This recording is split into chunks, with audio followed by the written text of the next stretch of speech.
Hey, all you holistic hipsters out there, it's that time. So grab your chalice of choice and sit back and sip along with us. We would love to welcome you to the Tea Podcast, where we spill the tea on all things holistic in the pet grooming industry. Let me introduce you to our hostesses with the mostesses. She is the socialite of skin and coat care, Ms. Michelle Knowles.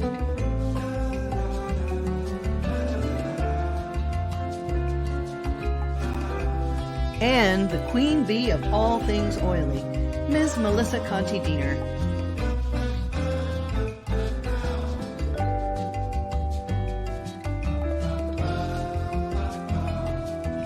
Brought to you by TheOilyGroomer.com. Are you searching for a new and more mindful way of grooming? Interested in understanding how to grow your grooming business with a more holistic and organic approach? Please contact Melissa Conti-Diener at TheOilyGroomer.com so that you can set up a meeting and bring balance and prosperity to your life. And AllThingsPaw.com. Intermediate and advanced courses in pet esthetician work, fear recovery, animal handling, and more. Get your learn on with All Things Paw.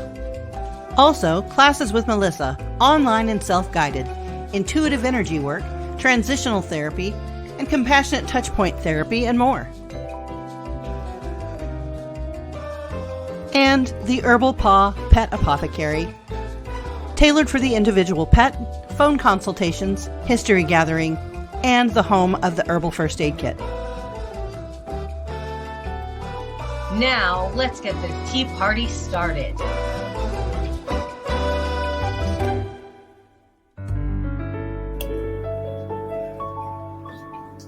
Yay! We're doing it again.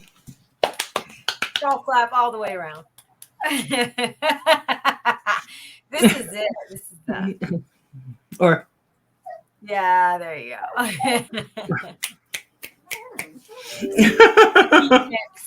yeah. So, how are you today, Miss Michelle? I think I'm going to be okay for a minute. Oh, good. Only a I think minute. I might not die. Oh, that's always good. Please. I mean, not don't. anytime in the soon. middle I of mean, the show. eventually I will, but I mean, not today. Not today. I'm proclaiming not today. So. Okay. Fair. And you know, when the Queen makes a proclamation, it means absolutely nothing. But Yeah, I thought we had to follow it or off with our head. yeah. We're discussing this off camera. I'm just too damn nice. I can't with her head stuff. You want to be mean, but you just can't. I can't. It's too hard. And I don't mean to be mean, but I probably am. We're perfect for each other. I know. You are the yin to my yang. Probably. Uh-oh, you're all frozen. One moment, please. All right. Technical difficulties. So here we are. Me being the technical difficulty. So what's our topic and what's in your cup? Well, we truly record these 2 times in one day, so still on my stuff. It's an orange and cinnamon tea, orange peel and cinnamon tea with some liquid minerals. Oh, nice. Ice, no less. Yeah. And I have my favorite new mug, which will probably be on many shows from here on out. It looks so cute, especially since I know it's dimpled. It's super cute little, all Marie's different personalities from the Aristocats. And I have a lovely strawberry rose tea in here. Nice. All right. Our topic today is notes from the Grimoire. For those of you who don't know or don't want to type it in, it's like a spell book. And as you well know, that Melissa and I would be classified as kitchen witches. Yes. So I really wanted to talk about how oils and herbs are used in therapy or just in regular grooming. What's the difference between an herbal therapy and an essential oil therapy because there are some differences. Yeah. So I think I get the question asked the most is, well, why don't you use essential oils instead of your herbals? Or why do you use herbals, or why do you not use or use one? And I don't usually use essential oils simply because I can make my own herbals and I control the dosage. Um, but that's just what I prefer. I don't think essential oils are bad. I think that you need to understand how they're made and how they work and how to dose them out. Herbals are the same way. You have to learn how to dose them out. You just can't be giving somebody a cup full of whatever, Right. because that could be way too much. Even on the skin, it could be detrimental to the skin if you're just slopping it on there or whatever. Well, I think first off, everyone needs to be crystal clear on the fact that herbs, botanicals, whatever you want to call them, the whole flower, the whole plant remedies, all those things, as well as essential oils, and any type of aromatherapeutic oils, they are medicinal. Yeah. And so when you're working with medicinals, you need to have a healthy respect and a healthy amount of knowledge of what you are trying to achieve with them, and B, understanding that every living thing is going to react differently to them. So as an example, I put lavender in my, a few drops of lavender in my shampoo for my anxious dogs, and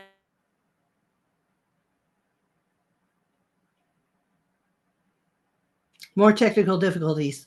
yeah, I see it.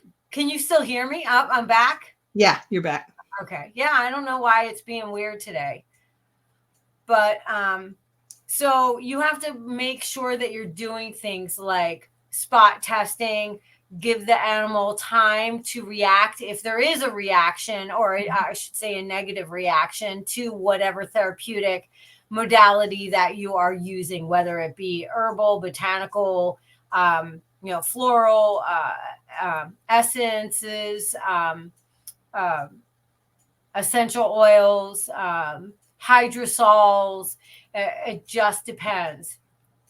But it has to be a well thought out plan prior to just popping open a bottle and shaking some stuff into shampoo and applying. Mm-hmm. So there's my disclaimer. Carry on, Michelle. And it's the same on this side of the garden bed for sure. When you're doing concentrated botanicals, like I use a lot of tinctures and oils that are tinctured and extracted with oil.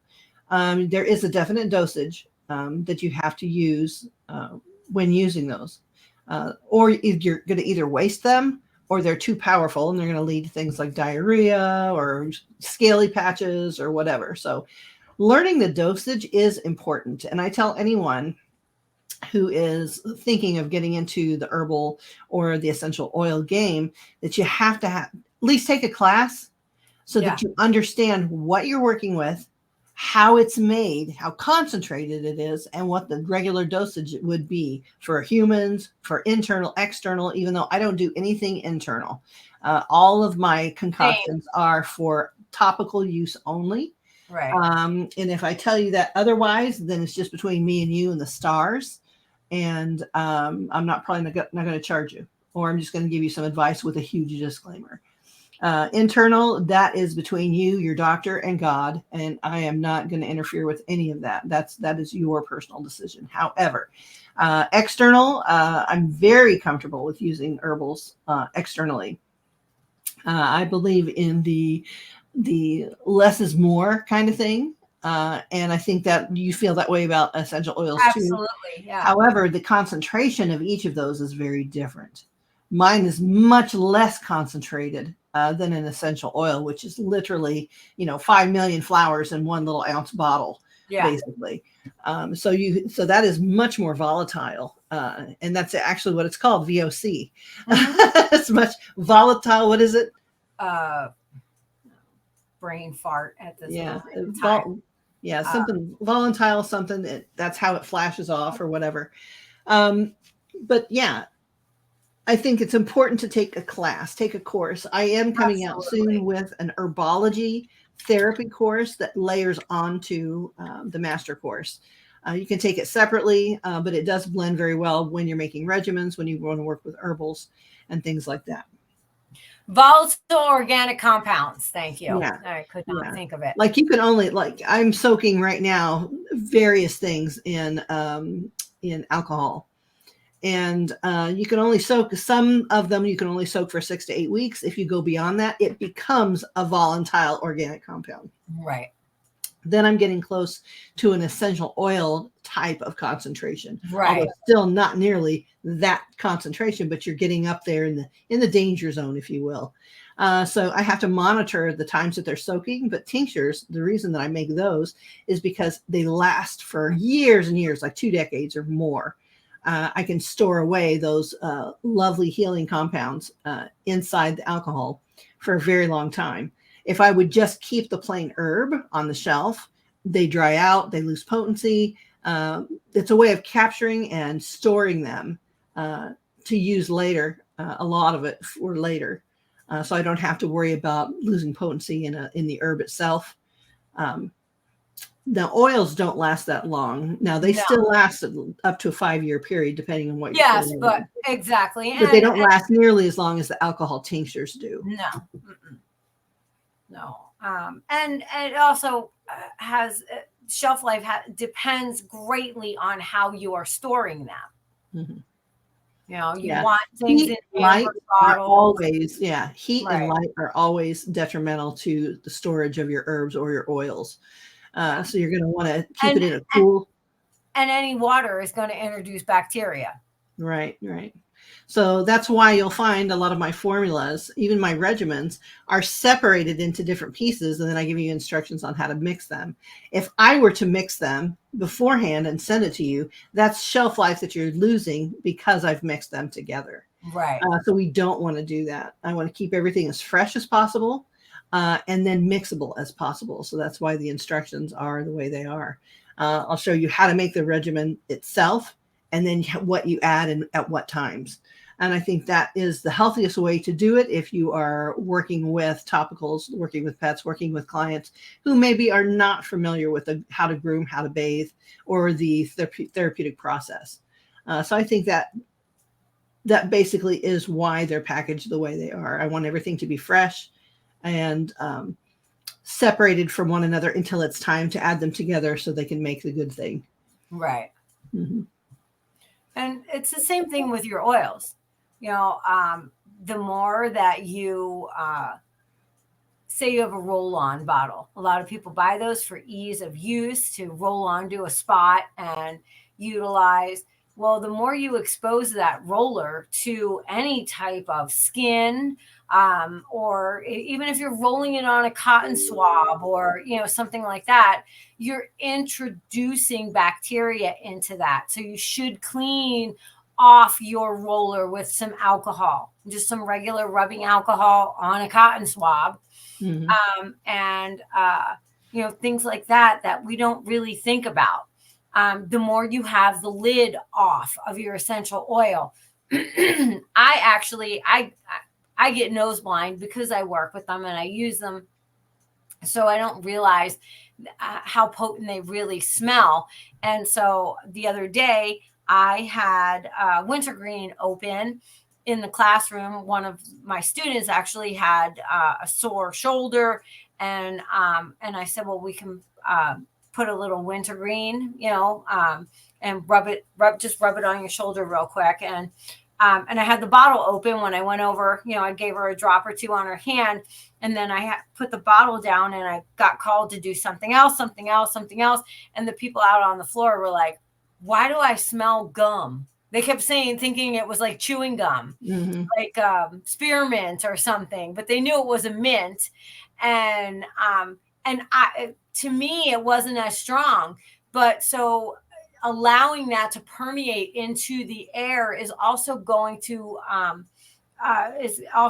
dissipate that oil, because now light, now heat, the elements are actually getting to it. So you want to make sure that you recap right away after you're finished using it, and don't, leave them open. You'll also see that over time they will get sticky or gunky. They'll the viscosity breaks down, and you'll know that they're losing efficacy or potency. So and I think that's the same thing, even though if it's a tincture and it's in oil and it's in alcohol, that's what preserves it. When you're using, if you want longevity of oils, you want to add some vitamin E. That will keep it from being rancid. But right? It can still oxidize. Yeah. It can still get gummy because it's drying out, basically. But a little bit of vitamin E in your oils will always help keep it from being rancid. So that the longest it is on the shelf, you can still use it all that period of time. Yeah. And oils will go rancid. That's something that you have to understand, that it doesn't stay good forever. It doesn't matter how much you've purchased it for. Right. The elements are eventually going to break it down. It's something that I think we get so used, and I've said this before, we get so used to that instant gratification. I always say we're an instant gratification nation.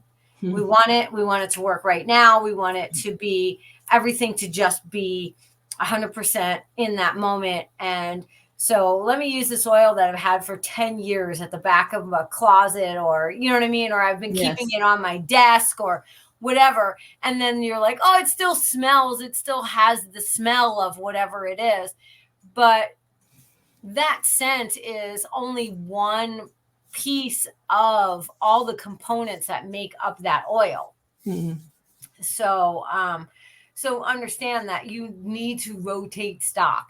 That if you have a lot of oils and you have them for a long time, I just did a big clean out because I have a big oil chest that I keep all my oils in, and after a while there are some that I just didn't use that much.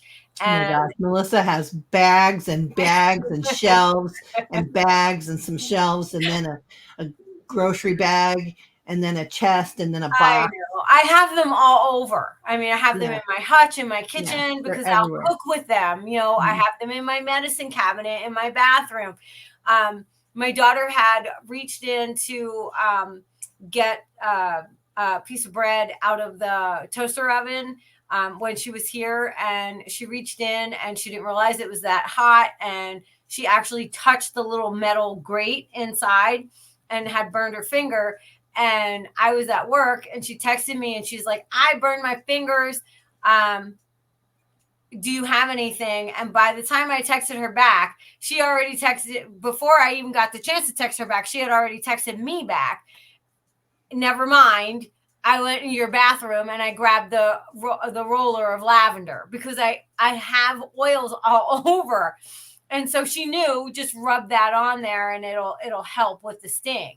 So it's like, I have to rotate through that stuff, because as I'm not using certain things, it gets old and it loses its efficacy. It just is not going to work the way I want it to. It's not going to give me the results.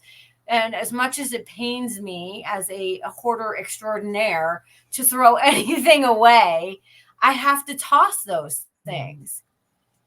And in a home or even at work, I make sure that I put them inside of like a Ziploc or something, because of animals. I don't want my animals to get to that. Right. And think it's something to eat. Because they lick and do all kinds of stuff. And yeah. So how would you go about using essential oils just as a basic therapeutic? Let's say for allergies or whatever.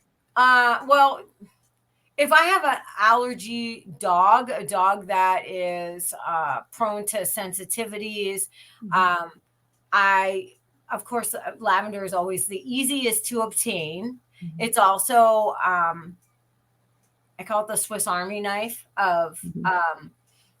of essential oils. So it can be used for a multitude of things, but it's also the gentlest. Mhm. And how do you So dilute that down? I usually will, because oil and water don't mix. So if I'm using, if I have an allergy prone dog in the tub, then I might add 2 drops of lavender to my, what is that, 24 ounces, the mixing bottles. Mhm. 2 drops of lavender to that. Now, obviously, there's water in there as well with my shampoo. So I will shake it up really well. Sometimes I'll use the little frother Mhm. to mix that in, and then work that through. And it's usually very benign. You know what I mean? With producing a reaction or an adverse reaction to Mhm. probably And it 90 plays well with the majority of skins and skins. Right, exactly. products and things. Right. Chamomile is another one that I keep close to the tub area or keep in my bag that I always have with me. I always tell Mhm. people if you come up to me and say, "Oh, my arm, my elbow is hurts," or I have, I'm all stuffy and I don't open up my bag and pull oils out because I always have them with me. Know that I've been kidnapped and I'm under duress if I don't have those with me. Mhm. So it's gotten so much so that at work, people just literally come into the classroom and they're like, "Hey, this is what's wrong. What do you have?" Mhm. Mhm. Mhm. So chamomile is another one. Roman chamomile works really well. It's another very benign, gentle, that you can add a few drops to your shampoo. Calendula is another Yeah. that I find will be easily absorbed without any heightened risk. Yeah. Um, but again, small amounts, Like uh, by the drop, by the drop for not by the sure. half teaspoon or the Yes. tablespoon. I mean, Yeah. I've watched videos where I see groomers like, I use essential oils, and then they pop the aerator off of there, and they're literally Pour it just in. glug glug glug pouring things in. That's how you have accidents. That's how you have chemical burns because Mhm. it is literally a volatile Mhm. oil.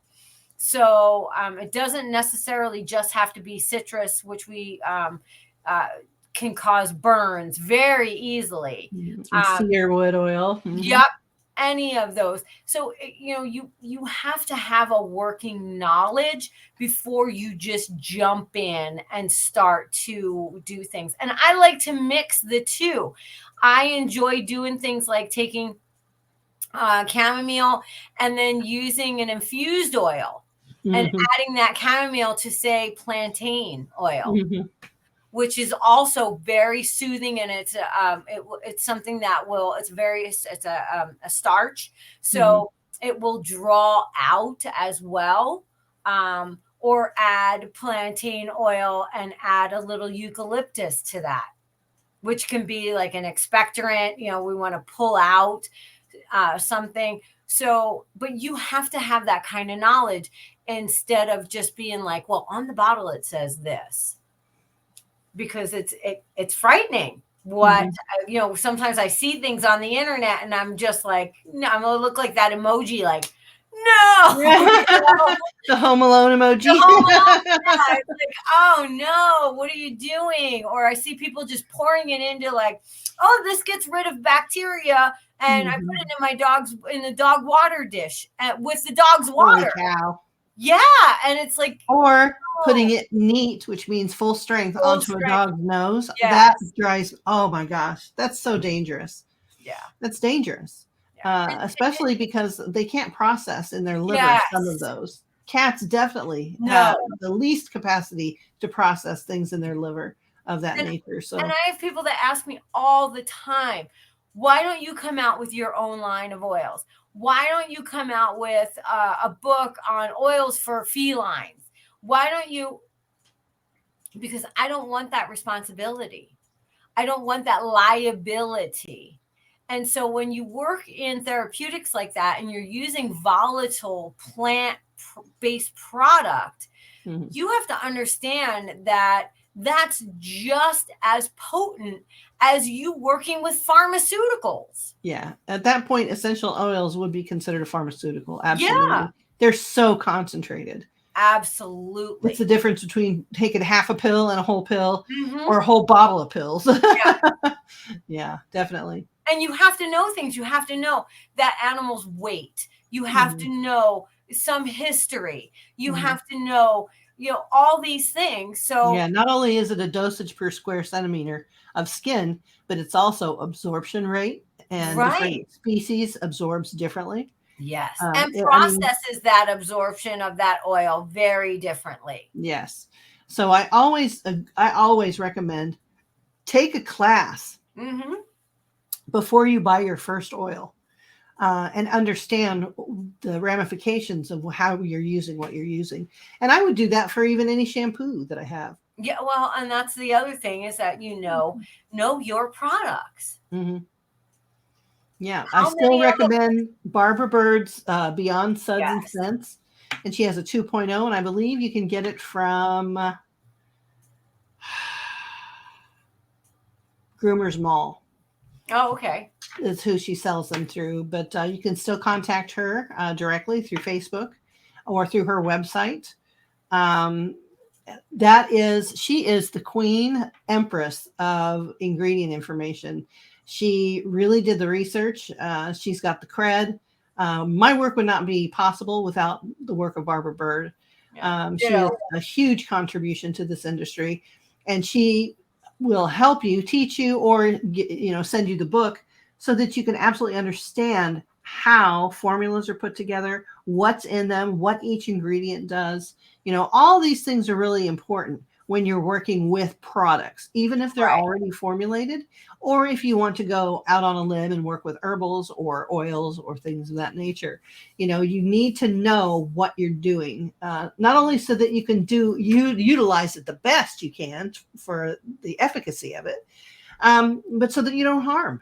You don't harm anyone, because you can with those. If you're not careful and you don't know what you're doing, if you have not researched it very well, there are so many places where you can get this knowledge now, that there is no excuse for just using something neat on the nose. I wouldn't use a tincture neat on anybody's nose. Even the oils that I recommend are diluted into a carrier oil. Right. They're not just, extracts of pure whatever. I use a lot of comfrey. I use a lot of marshmallow topically, simply because comfrey heals very fast. And marshmallow makes all the tissues just feel okay. Right. Literally, it just soothes everything. There's a mucilage that comes out of it. That's what I was going to say. Literally That soothes the tissue, just cuts it down, takes away inflammation. So those are a couple that I use quite often. I think that it's important that if you are interested in those things, that you educate yourself in those things and understand that if you're looking at recipes, if you're finding recipes online and you're trying to transfer this to an animal, dependent upon that animal, whether it's a dog or a cat or a bird or a horse or whatever, you need to know that with essential oils, there are general dilution rates, ratios of how much you need to use per carrier agent. So whether you're using a carrier oil, you are using a carrier agent that is not an oil base, like a witch hazel or an alcohol, or water is never a good carrier agent, because the oil only sits on top of it. You can mix them together for a moment, but it will eventually separate apart, and it will never be properly diluted down. Like you add water to something and it makes it not as strong. It dilutes it. Well, it Well, you doesn't. certainly can probably put something in water, but you'd have to shake it and put it in a fine mist sprayer, I was so going to say that the you have bubbles to and the do oils are distributed for like what, 30 seconds. right, but And that's then what you're your getting a diffuser does. distribution, but Right. it's not going to emulsify unless you put No. something that emulsifies in it. Right. You have to have some kind of binder in there.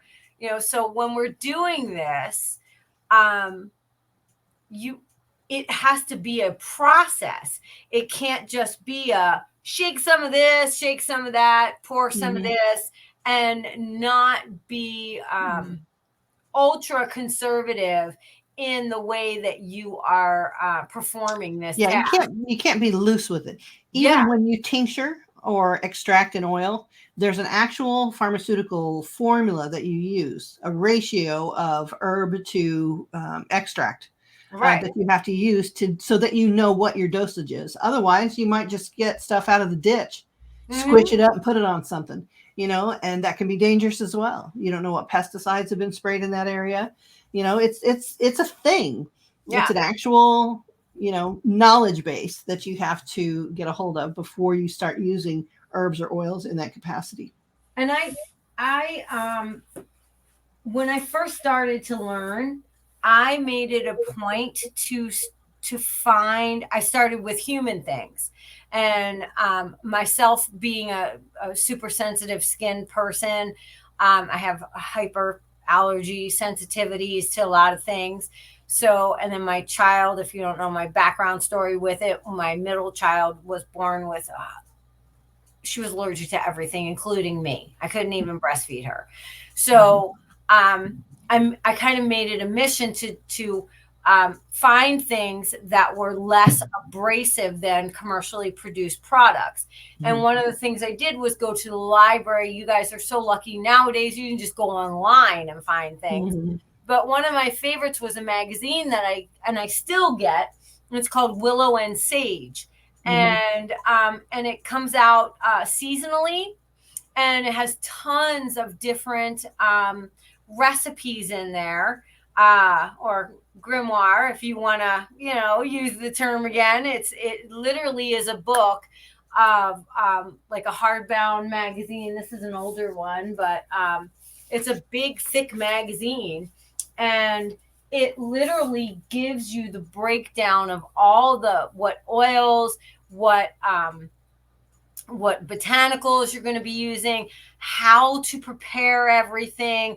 And they always give you the little disclaimers, like look for these things as adverse reactions. Right.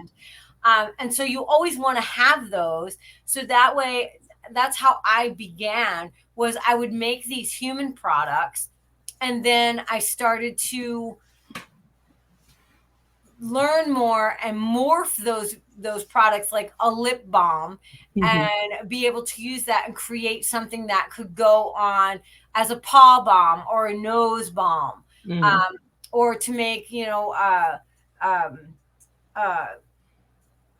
some sort of a lotion or cream that was used for, say, bug bites, or and then go from there and learn about the insect repellent oils and how to utilize those. And instead of putting them directly on the dog's skin, put them on a collar or a bandana, so that you're still working topically, but topically does not necessarily mean that you have to be pushing that into the skin.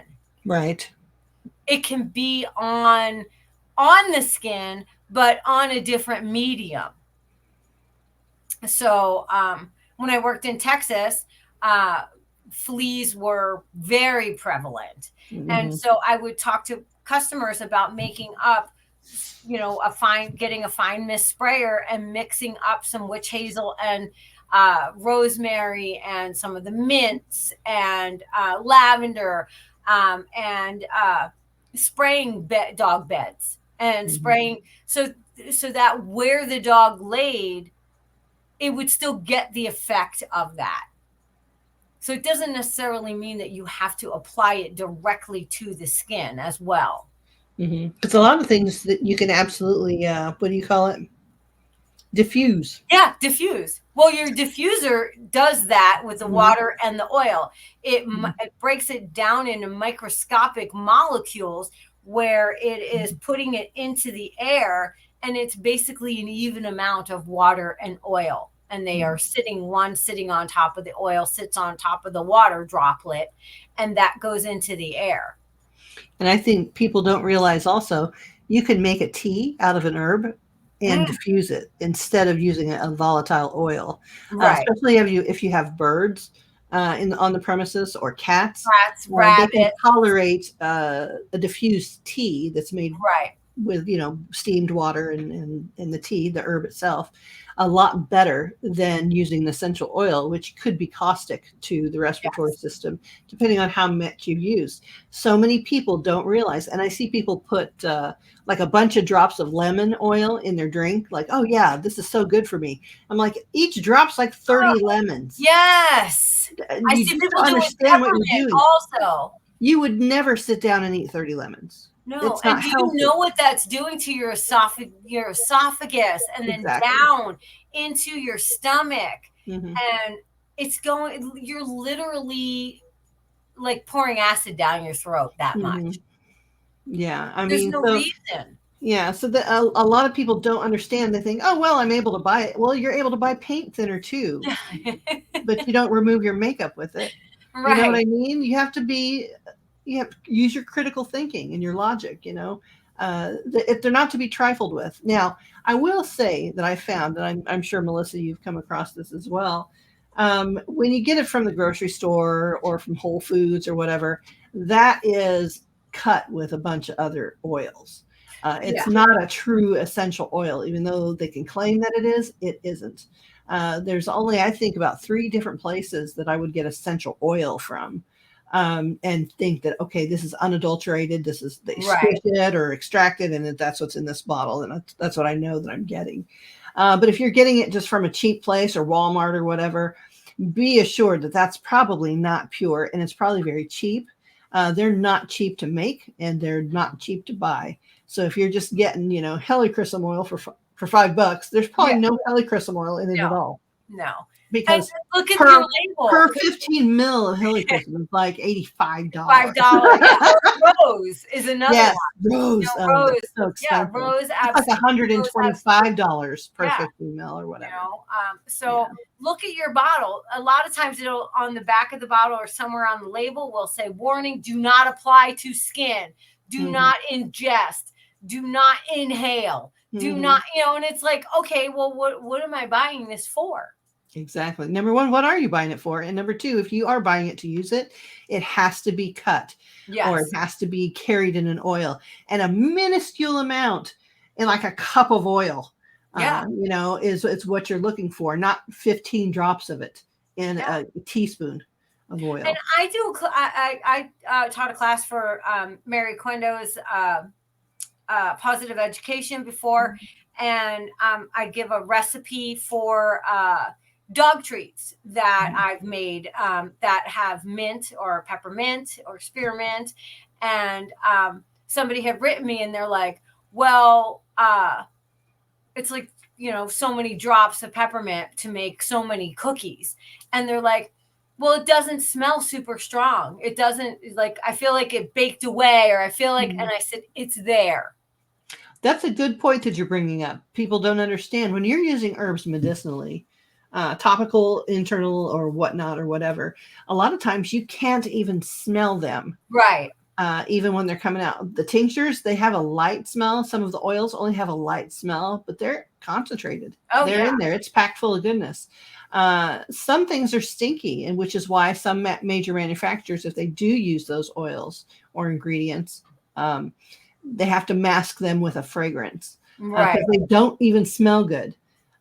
Some of the medicinal tinctures don't taste good, Right. but it's what they are. The compounds that they carry, I think, are pretty interesting. That's how they're made. Right. And it's not always going to be, I think we're just so inundated with the whole idea of air freshener. Right. And so, And our olfactory system is probably so damaged from deodorant, perfume, the smells of food, everything, laundry stuff, laundry right, detergent.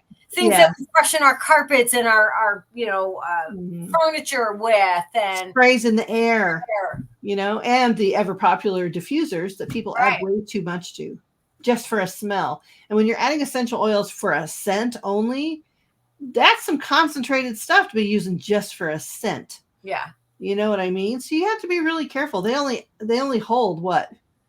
Maybe a fourth of a cup of water, and even the water, bigger yeah, ones, just a small amount of water. And people are just dumping half yeah. 5 whole mils of essential oil in there. And I think that is just, it's overpowering, Yeah. you know?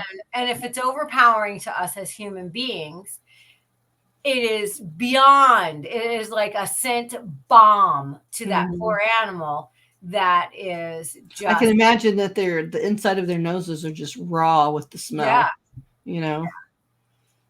And I have seen firsthand, when I do consulting and I might go to someone's salon and they have me come in and they want to talk about product and all that kind of stuff. And I will, they'll tell me, oh yeah, we diffuse. And they have several diffusers in one salon, Mhm. and they're running different diffuser, different fragrant, and not fragrance, but different essential oils for the Right. fragrance, at the same time in just different rooms. And I'll see the groomers, working, and I'll look, and just like when we stick out our tongue and we have taste buds all over our tongue, that is what is inside their nose and on the outside of their nose. Mhm. Those are scent receptors, just Mhm. like we have taste receptors all over our tongue.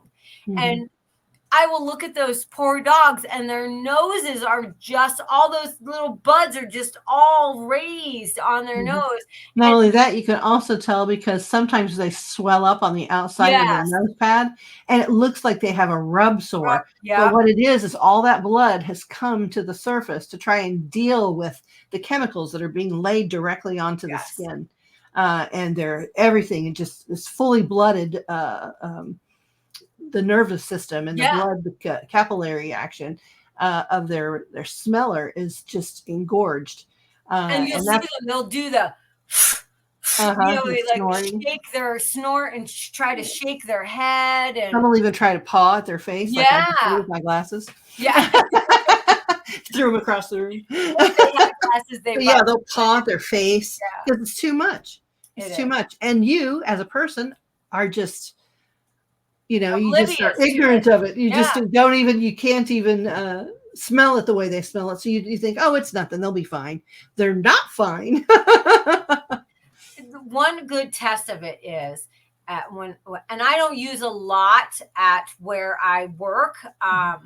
Contrary to popular opinion, I do not own the salon where I work, where I teach. It is owned by another person who was a former groomer. But we don't use a lot of that because we have so many levels, different levels of groomers there.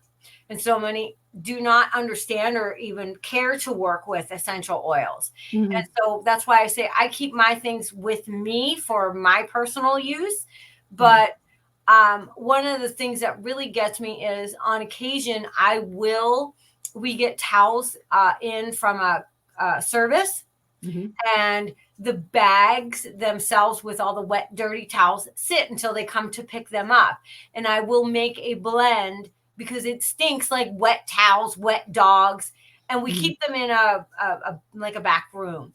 Mhm. And so I will make a spray and I will mist in that room and mist that just to help kill that moldy smell, that wet towel, wet dog smell, whatever. And I'll mist in there and mist the bags, whatever. The next morning when I come in, I can smell it so strong Mhm. in the front, way in the front of the salon. And people will always say, "Oh, Melissa was here," because it smells like that. Mhm. Whereas once I do it for a few minutes, I still smell it, and I might go back there and walk by that room, and you get a little whiff of it, whatever. But then it just, we again, our nose or our limbic system, Mhm. Our just olfactory system. olfactory It's system. just not as developed as theirs. No, and ours shuts it down. Our brain Mhm. goes, okay, enough of that. We've smelled that enough. We're Mhm. done smelling it. It doesn't mean that it's not working. It doesn't mean that it's not still there. It's Mhm. just how our body response is to it. The And for same thing them, happens when you apply just perfume to yourself, yes, and then, half a day later, you think, "Oh, I've gotta reapply because I can't smell it." It's there. it's there. That's why so many people stink up the place with their perfume because they don't Right, realize other people can smell it because they haven't been standing next to you for half a day. right. You know, it's So be still there. right. So Yeah. be aware that there is lingering uh, effect of those Mhm. things being in the air, even. Mhm. So if you're diffusing or you're making a a spray that you're just spraying into the air, or if you're Right. spraying on a fabric or something that you're trying to work that way, that angle, and not just putting it on topically, Mhm. it is effective Yeah. for usually up to 48 hours of being in that air and being in the Mhm. environment. And Mhm. for hypersensitive people, even longer, they can Mhm. usually, pick up on that. So a dog is already hypersensitive.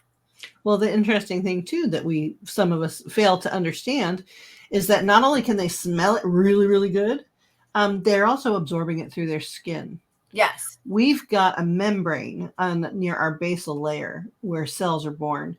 That's kind of like a barrier. So, I mean, if I put alcohol on top of my skin, most of it's going to evaporate before it even gets down to that membrane. Well, dogs and cats don't have that membrane. That soaks all the way into their skin. Cats really, really quickly, dogs less quickly, but it still happens. So not only are they getting it into their lungs, which is then going into their bloodstream and into all their fluids, but then they're double dosing. If you're diffusing, it's actually laying on top of them, and anything that is has it laying on top of it, it's absorbing. Yes, and what the body does with that Mhm. absorption is it stores it in the lipid layers, the fatty Mhm. layers. So it's actually going to do something with it. It's Mhm. going to take it and it's going to say, "Oh, this is a fat. It's an oil. Mhm. You've introduced this. Now I'm going to store it away until I know what I'm supposed to do with it." And in cats, if they store it in their body, it's poison Yes. because they can't tolerate it. They're No. made different. They Yes. literally are made differently. You just can't just slather anything on a cat and they're going to be okay. You can make them very sick. Yes.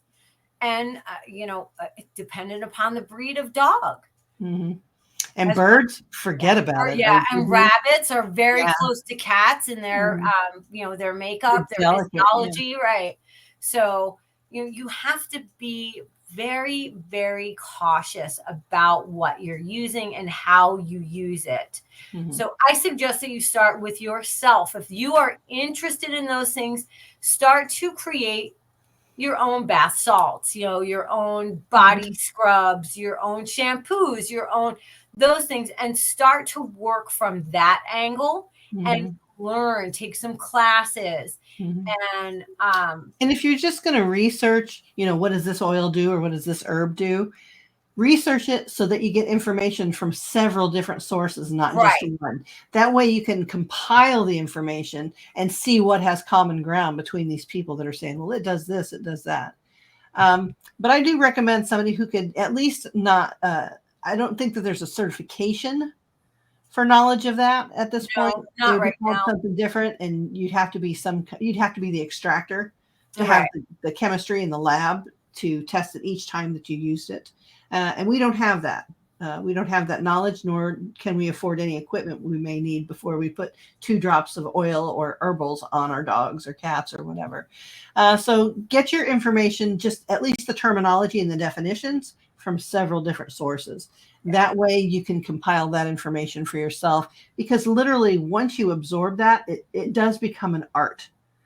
Blending the oils or blending the Yes. herbals together becomes an art, and you use a lot of intuition. at this point when you're mixing. As soon as you get to a certain level, everything starts to coalesce and it clicks, and you're like, okay, I understand. So it's this beautiful dance between all these chemical constituents that are going to meld together and get the result that you're looking for. So it's not just a matter of, okay, this says it's for lungs, pour. This says it's for inflammation, pour. This says it boosts the other stuff, pour. It's so much more than that.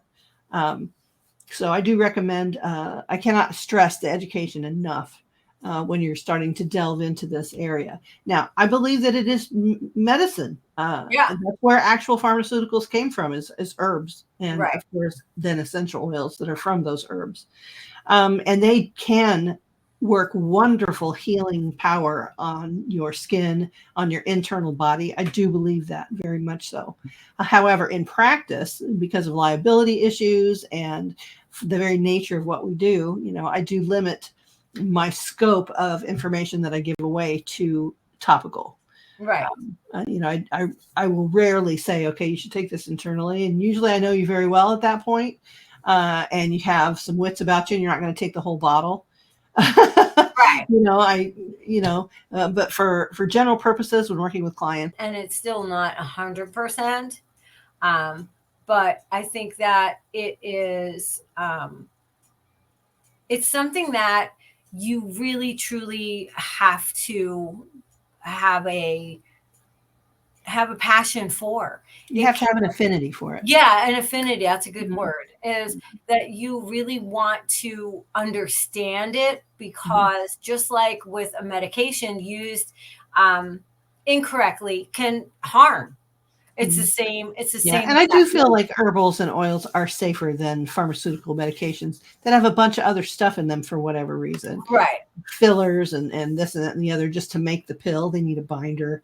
Right. There's a lot of different steps that go into pinpointing one chemical that they want to give you and then concentrating that chemical in a capsule or whatever form they're taking. But I do feel like herbals have been here since we have and much before. And I think that they are put there to help balance and give us homeostasis in our bodies and our minds, Right. Yeah, I think that it's important to make sure that when you are working with them, that you feel confident in the research and the education that you have been doing. Because if you don't feel like you know what you're doing, you shouldn't be doing it. Right.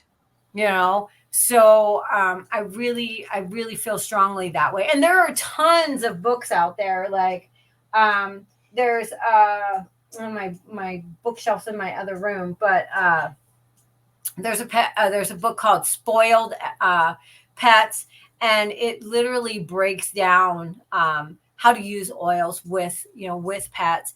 I've talked about Dr. Melissa Shelton. She's a veterinarian. She has desk references. She also has, if you don't feel confident in making your own blends, or you want blends that are usable with pets for specific things, go to, it's called Animal EO. And that is her brand. And these are all tried and true at her vet clinic. She is a practicing veterinarian and educator in essential oils. So that company is wonderful. And I often purchase blends from them that I know exactly what I want, just like you would go to Michelle's Apothecary to get something specific for whatever it is you're dealing with. So I have 2 cats. One of them was not doing well. We didn't know exactly what was going on, but he refused to use the litter box. Long story short, I was using specific blends of Dr. Shelton's for that one specific problem, and it worked. And he started to go back and use the litter box again. And so it's important to find companies and suppliers that you feel confident in what they're providing you with. For me, a veterinarian who is in the daily practice of usage of those things gives me the, it comes with, their own disclaimers, and they tell you how to properly use everything. So that makes it a lot easier than just a specific oil company being like, hey, buy this because it does this. Yeah, one of my mentors, my main mentor in my delve in herbology, is Dr. Patrick Jones. He was a veterinarian for 30 years and used herbs in his practice for those 30 years. He's since retired from being a vet, but he also took some extra schooling, and now he's a naturopath and also treats humans as well as their pets. And some of his before and afters will blow you away, like unbelievable things that, in theory, I thought, yeah, that's probably possible. Well, he's got the before and afters. He's done it. He's done the thing. Right. So yeah, try to find a mentor or some education where you trust the person. They have proof is in the pudding. Right. They have those before and afters, and they say, yes, I can guide you through this. Or if they're worth their salt, if they don't know how, they're like, let's consult on that and let me get back to you. And let me research that a little bit myself before I give you, point you in the right direction. So yeah, education when you're going above and beyond that is great. You could probably even do damage by using commercial preparations over the counter that are meant for therapeutics if you use them incorrectly. Something as simple as not rinsing well enough after a shampoo can send a skin into a tailspin. Or doing that and also not using conditioner and replacing oils and minerals that are necessary for skin health. That too can absolutely affect the health and the homeostasis, the balance of the skin and the other systems that it's attached to. So definitely find a good mentor that you like, what they're laying down. Veterinarians are amazing, especially if they're naturopathic or open to other modalities. They're more than likely to have information that can benefit you in your journey to use herbs or oils. Yeah, look for integrative vets or holistic vets, naturopaths, naturopathic. Yes. So those things. This for me, it's a lifetime. For Michelle, I've known Michelle for almost a lifetime at this point, and it's been a lifetime of learning for you as well. So you don't get to, gold status by, just picking up a bottle and being like, okay, well, I'm just going to toss some of this into this. It takes a lot of trial and error, and it takes a lot of, well, this worked on this pet. Why is it not working on this pet? Exactly. And it's the same thing. And there are reasons why. And it's good to know the how and why before you delve off. And I think that's why a lot of people aren't successful with therapies either. They're thinking, well, they told me to use this and this, and I've been doing it, and I don't see a difference. There are underlying factors and nuances to every therapy. Therapy itself, the regimen making, is simple. However, the nuances are where the money's at, basically. It's where the healing's at. You have to understand the condition. You have to understand the processes that the dog is going through. It affects it by breed, by age, by the strength of the immune system. So all of those things, take into consideration how that preparation is going to work on that particular dog with that particular condition. So that's where it gets tricky. That's where the education comes in play. Not just, anybody could just follow a recipe. Anybody can do that, but to get true lasting results and an understanding of why that works that way. And maybe I shouldn't have done this, or I should have done that first for only the 2 weeks and then use something else after. That's where your education comes into play. That way you're not dependent on somebody always telling you, well, what shampoo should I use? What shampoo should I use? What herb should I use? What oil should I use? That's important. That's why the education is important, and not just having a book of recipes.